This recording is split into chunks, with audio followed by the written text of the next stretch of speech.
होळी, धुलीवंदन आणि रंगपंचमी या सणाच्या हार्दिक शुभेच्छा.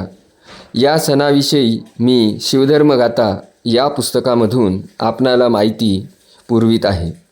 होळी हा सण साजरा करण्याची प्रथा भारताच्या आणि नेपाळच्या बहुतांश भागातून दीर्घकाळापासून चालत आलेली आहे.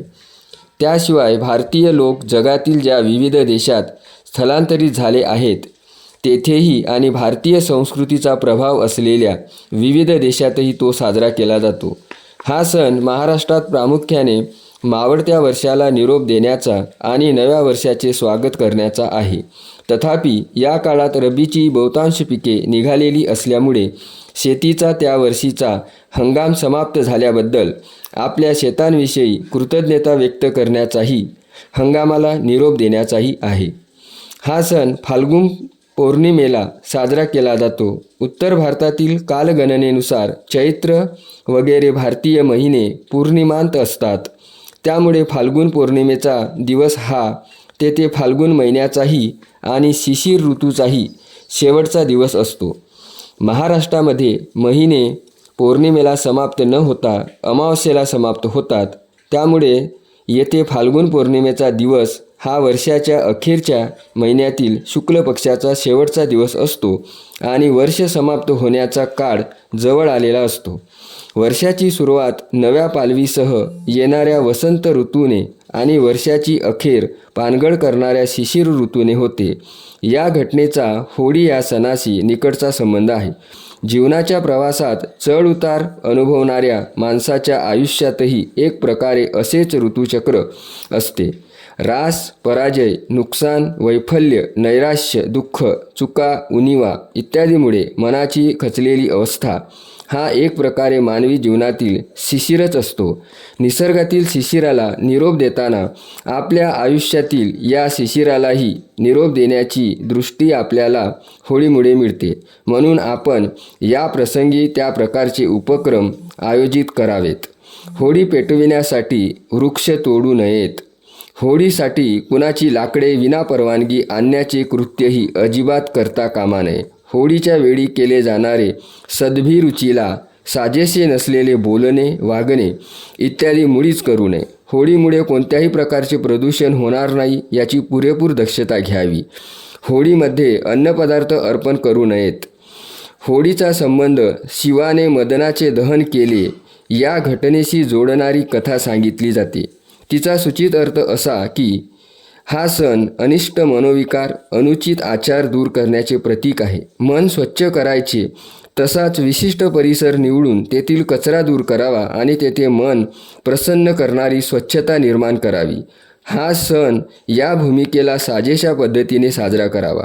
बळीराजाचा पंजोबा असलेल्या हिरण्यकशिपूची बहीण होलिका हिच्याशी होळीचा विशिष्ट संबंध जोडणारी कथा कल्पनेने रचण्यात आली असल्यामुळे तिच्यावर विश्वास ठेवू नये. हिरण्यकशिपूचा पुत्र प्रल्हाद हा आपल्या शिवभक्त वडिलांच्या विरोधात जाऊन विष्णुभक्त बनला होता अशा अर्थाच्या पुराणकथा आपल्याकडे रचण्यात आल्या आहेत. स्वतः हिरण्यकशिपू प्रल्हादाला ठार मारण्यासाठी वेगवेगळे उपाय करतो असे या कथा सांगतात.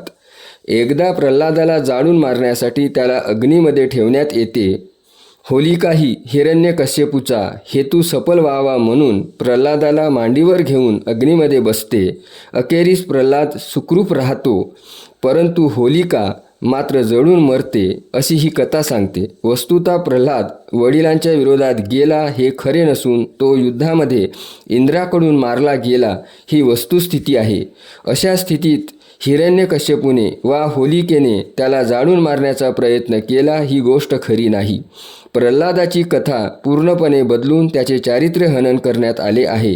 या प्रल्हादानेच चार्वाक दर्शनाचा पाया घातला आणि पुढे त्याचा एक पुत्र विरोचन याने ते चार्वाक दर्शन अधिक विकसित करून पुढच्या टप्प्यावर नेले आणि त्याचा दुसरा पुत्र कपिल याने विख्यात सांख्य तत्त्वज्ञानाचे प्रवर्तन केले. हे सर्व ध्यानात घेऊन आपण प्रल्हादाविषयीचे गैरसमज दूर केले पाहिजेत. तसेच होलिकेविषयीची अशा प्रकारची कथा खोटी म्हणून नाकारली तरी होलिकेची पूजा करण्याचा जो उपक्रम तो कृतज्ञतापूर्वक योग्य रीतीने चालू ठेवावा. उत्तर भारतात होळीचा दुसरा दिवस हा वसंत ऋतूचा पहिला दिवस असतो. त्याचे स्वागत करण्यासाठी त्या दिवशी तिकडे रंगाचा सोहळा साजरा केला जातो. महाराष्ट्रात मात्र हा दिवस फाल्गुन वद्य प्रतिपदेचा असतो आणि धुलीवंदनाचा दिवस म्हणून साजरा केला जातो. हा धनधान्य देणाऱ्या पृथ्वीविषयी कृतज्ञता व्यक्त करण्यासाठी तिला वंदन करण्याचा दिवस होय. खरे तर होळीचा दिवस आणि धुलीवंदनाचा दिवस हे दोन्ही दिवस मिळून संयुक्तपणे एकच सण होय.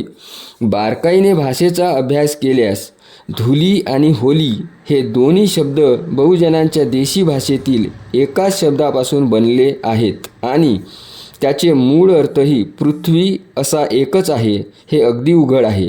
पृथ्वीला निऋती म्हटले जाते. हे पाहता होळी हे निऋतीचेच एक रूप आहे.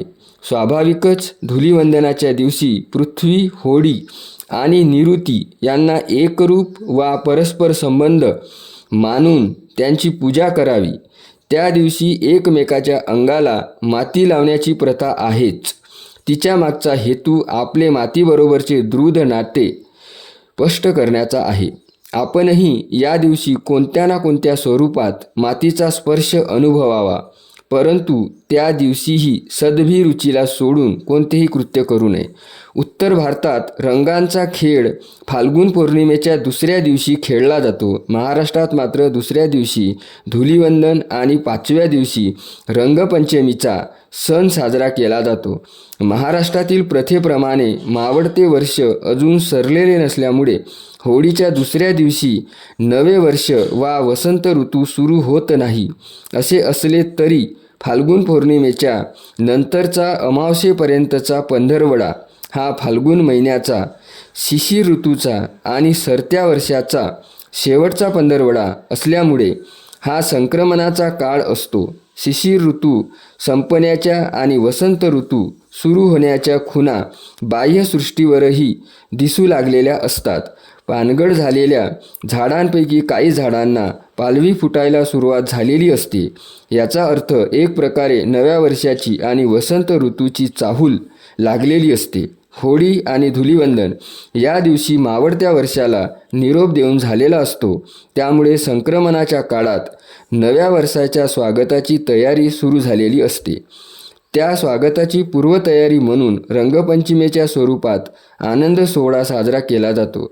समाज जीवनात एक नवा उत्साह, आनंदाची उर्मी, परस्पर संबंधाचे दृढीकरण, क्रीडेचा आनंद, हास्य विनोद यांनी भरती आलेली असते.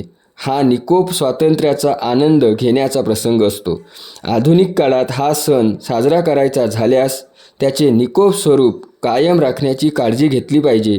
या प्रसंगी वापरले जाणारे रंग कोणत्याही प्रकारे अपायकारक असणार नाहीत याची खबरदारी घ्यावी. प्रदूषण होणार नाही याचीही दक्षता घ्यावी.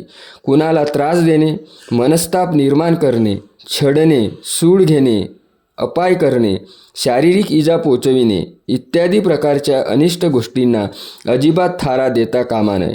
आपल्या रंगाच्या खेळाशी संबंध नसलेल्या रस्त्याने आपल्या नियोजित कामासाठी प्रवास करणाऱ्या व्यक्तींना अडवणे, त्यांच्यावर जबरदस्तीने रंग फेकणे, त्यांच्या प्रवासात अडथळा आणणे, त्यांचा खोडंबा करणे इत्यादी प्रकारही मुळीच करू नयेत. ही पथ्ये पाळून मन प्रसन्न करणारा आनंद घेण्यास हरकत नाही.